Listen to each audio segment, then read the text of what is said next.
할렐루야. 하나님의 크신 사랑이 이 새벽에 우리 가운데 가득한 줄 믿습니다.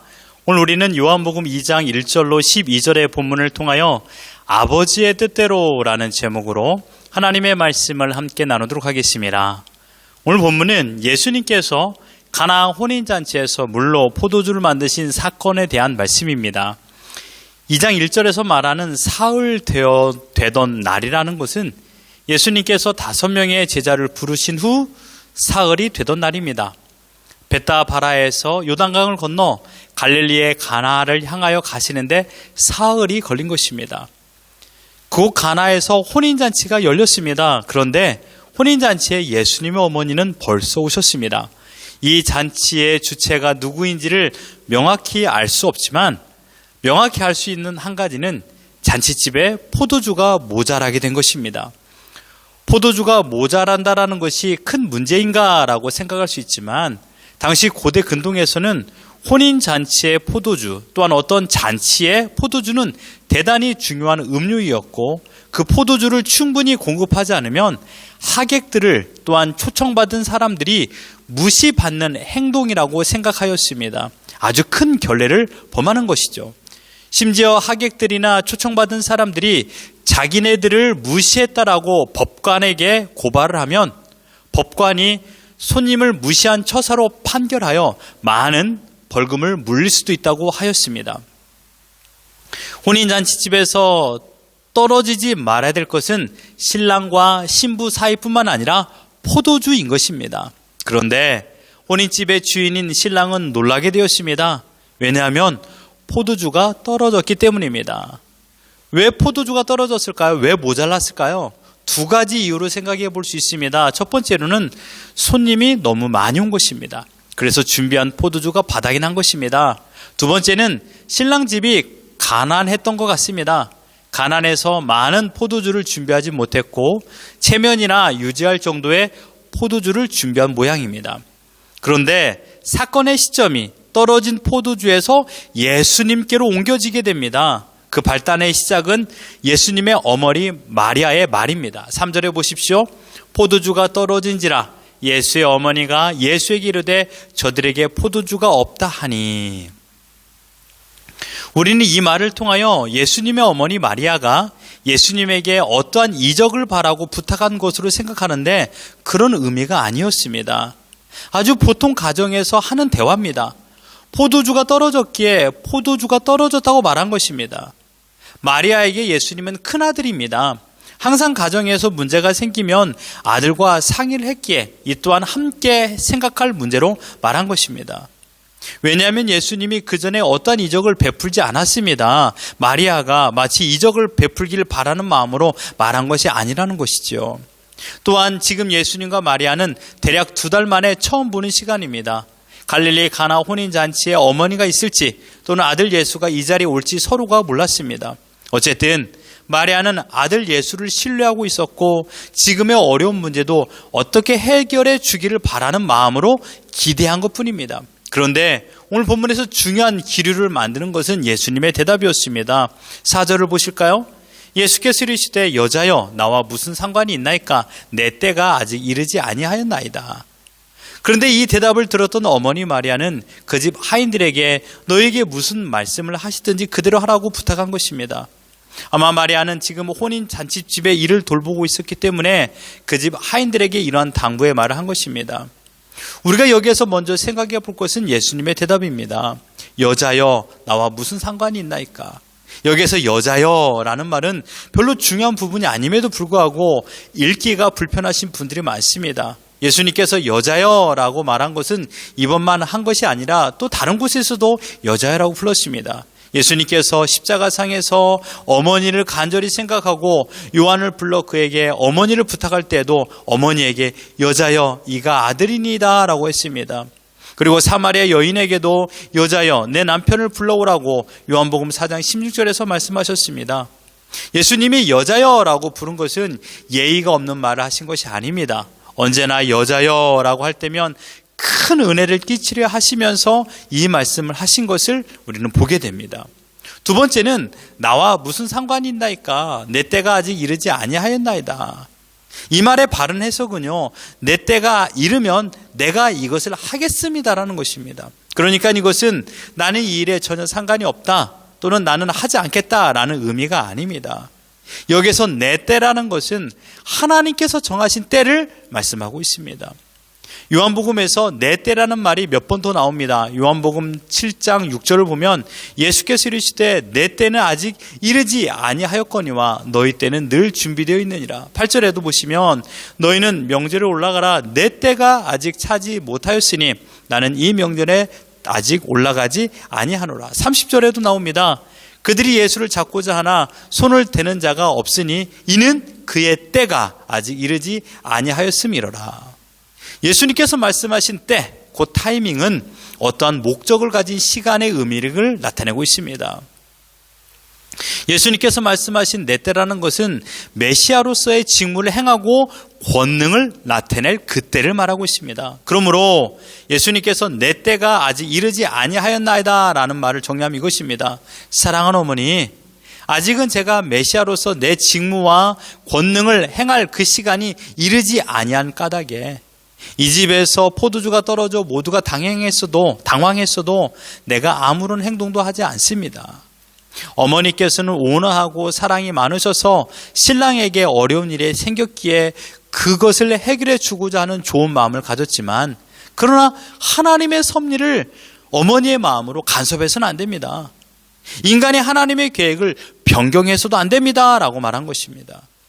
여러분, 묻고 싶습니다. 예수님은 누구의 뜻을 따라야 될까요?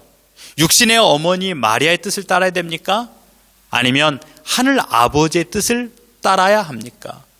우리가 살면서 이 고민을 많이 합니다. 누구의 뜻을 따를 것인가? 나의 뜻을 따를 것인가? 하늘 아버지의 뜻을 따를 것인가? 나의 친구의 뜻을 따를 것인가?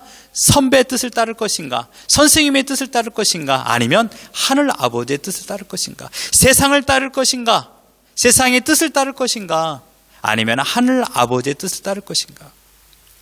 예수님은 아무리 육신의 어머니라고 하더라도 그보다 더 중요한 관계를 맺고 있는 하나님 아버지와의 관계에 순종하셨습니다. 오직 하나님 아버지의 뜻에 순종하였다는 말입니다. 예수님의 사역은 언제나 예수님 중심이 아니었습니다. 요한복음 6장 38절에 보면 내가 하늘에서 내려온 것은 내 뜻을 행하려 함이 아니요 나를 보내신 이의 뜻을 행하려 함이니라 라고 말했습니다. 예수님은 이 세상에 오신 목적과 이 세상에 행한 모든 사역이 자신의 뜻대로 행하지 않았습니다. 자신을 보내신 자, 누구죠? 곧 아버지 하나님의 뜻대로 행하셨습니다. 지금 마리아는 하나님의 뜻을 전혀 알지 못하고 인간적인 감정, 자신의 긍휼을 토대로 말한 것입니다. 하지만 예수님의 능력을 자신의 긍휼의 감정에 사용하려고 할 때는 문제가 발생합니다.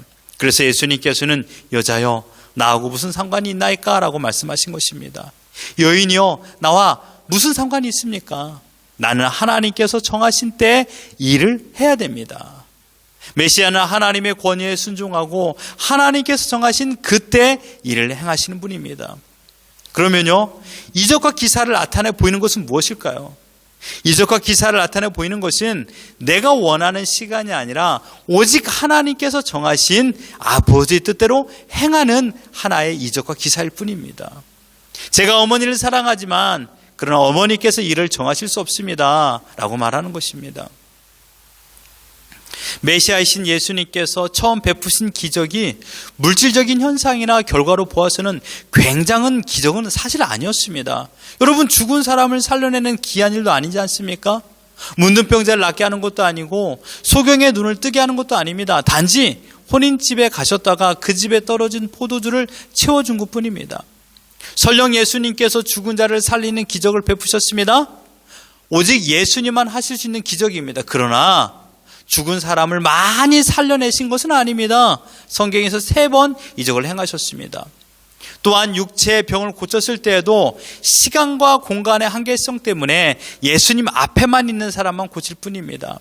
같은 시대, 같은 동네, 좀 더 세밀하게 말한다면요, 옆집에 동일한 병을 가지고 있는 문둥병자, 그 사람에게는 아무런 영향을 끼치지 못했습니다. 어느 한 지방에서 어느 한 사람에게만 나타난 것입니다. 즉 기적을 베푸는 그 순간이 중요한 것이 아니라 기적은 언제나 계시하는 바, 그 의미가 더 중요하다라는 것입니다. 물로 포도주를 만들었습니다. 여러분, 사실 생각해 놓고 본다라면 결국 더 많이 먹고 더 많이 취하는 것뿐 아닙니까? 무슨 이득이 있습니까? 그러므로 물로 포도주를 만드신 사건을 베푸신 이유를 생각해 봐야 됩니다. 본문 11절입니다. 예수께서 이 첫 표적을 갈릴리 가나에서 행하여 그의 영광을 나타내심에 제자들이 그를 믿으리라. 두 가지가 나오고 있습니다. 이 기적의 목적은 두 가지입니다. 첫째로 예수님의 영광을 나타내시기 위한 것입니다. 포도주를 만든 이 기적을 행한 사실로 그 혼인잔치에 왔던 사람들, 특히 신랑까지도 마리아까지도 예수님께서 베푸신 이적의 깊은 감명을 받고 예수님을 진정 믿게 되었습니다. 둘째로 그로 말미암아 주께서 지금 곁에 있는 제자들의 믿음을 굳게 해주시기 위한 것이었습니다. 제자들에게 예수님을 따르는 신념이 있어야 됩니다. 그것은 무엇일까요? 확실한 신념이어야 됩니다. 그 신념을 위해서 이 기적을 베푸신 것입니다. 두 가지 신념이 있습니다. 첫째는 예수님을 하나님으로서 신성을 가지신 분으로 믿어야 된다는 것입니다. 둘째는 후에 제자들이 알게 될 것이지만 예수 그리스도께서 만인의 구주로 십자가에 달려 돌아가셔야 할 분으로 믿어야 됩니다. 이러한 신념을 가지고 있어야 됩니다. 만약 이 두 가지 사실을 빼놓고 예수님을 메시아로 믿는다라면 그것은 유대주의적인 메시아로 믿을 뿐입니다. 로마 정부로부터 이스라엘의 해방을 이룩하는 메시아로 섬기는 것입니다. 처음 제자들은 이 마음으로 주님을 따랐습니다. 그래서 사흘길을 주님과 함께 걸어왔습니다. 그리고 도착한 혼인 잔치집에서 그것도 포도주가 떨어진 사건이 일어났으며 예수님께서는 이 사건을 통하여서 물로 포도주를 변화시키고 제자들에게 신앙을 확고하게 만드신 것입니다. 지금 제자들은 예수님의 거룩하고 신비적이고 신비한 능력이 무엇인가를 본 것입니다. 지금까지 한 번도 보지 못했던 것을 본 것이죠. 언제나 예수님은 아버지의 뜻대로 필요한 곳에서 필요를 채워주시는 기적을 베푸셨습니다. 예수님을 만난 소경에게 가장 필요한 것은 돈이 아닙니다. 눈을 뜨는 것입니다. 문둥병자가 가장 필요한 것은 결혼이 아닙니다. 몸이 깨끗해지는 것입니다. 포도주가 필요한 집에 떡이 필요 없습니다. 포도주가 필요한 집에는 포도주가 필요한 것입니다. 예수님께서는 이 필요를 채워주셨습니다. 사랑하는 성도 여러분, 아무리 큰 문제라도 또는 아무리 작은 문제라도 예수님께서는 아버지의 뜻대로 그 필요한 곳에 필요를 공급해 주셨습니다. 사랑하는 자녀들이 지금 이 시대 가운데 필요한 모든 현실의 어려움을 하나님께서는 공급해 주신다라는 것입니다. 우리는 믿음으로 말미암아 형통한 삶을 살고 있습니까? 살고 있는 줄 믿습니다. 우리가 예수님의 손에 맡기는 일은 어렵고 고통스러운 문제만이 아닙니다. 아주 작은 일부터 사소한 것, 내 마음의 소원, 가정의 어려움, 육신의 아픔, 이런 소망하는 모든 일들을 내가 어떻게 해결하려고 하지 마시고 아버지의 뜻대로 아버지께 맡기는 것입니다. 아버지께 부탁하면 아버지는 그 일을 자신의 일로 여깁니다. 아들이 혼자 문제를 고민하면요, 아들의 문제가 됩니다. 그러나 아들이 아빠와 함께 문제를 고민하면 아빠의 문제가 되는 것이죠. 그래서 아빠가 그 일을 해결하려고 나섭니다. 여러분, 아버지께 맡겨야 됩니다. 아버지의 뜻대로 행하여 달라고 맡기는 것입니다. 우리 주님 예수 그리스도께서는요, 아버지 뜻대로 이 땅에 오셨고 아버지 뜻대로 모든 일을 행하셨으며 심지어 아버지 뜻대로 십자가에서 죽으셨습니다. 물로 포도주로 바뀌는 기적은 아버지의 뜻대로 제자들에게 예수 그리스도를 온전히 믿게 하였고 혼인 잔치집에 있는 사람들에게 예수님의 존재를 알리는 것이었습니다. 이것이 바로 아버지의 뜻입니다. 기적은 아버지의 뜻대로 나타납니다. 아버지께서 원하시는 대로 아버지께서 우리의 삶에서 나타나십니다. 우리가 해야 될 것은 무엇일까요?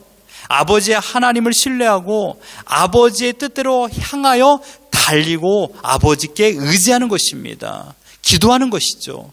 시편 68편 19절에 날마다 우리 짐을 지시는 주 곧 우리 구원이신 하나님을 찬송할지로다. 우리 짐을 지시는 아버지 하나님께 우리가 기도하는 것입니다. 모든 것을 아버지 뜻대로 행하여 달라고 나의 모든 짐을 내어 맡기는 것입니다. 내가 하려고 하면 할수록, 나의 어려운 문제를 내가 해결하려고 하면 할수록 아버지의 능력의 통치에서 멀어집니다.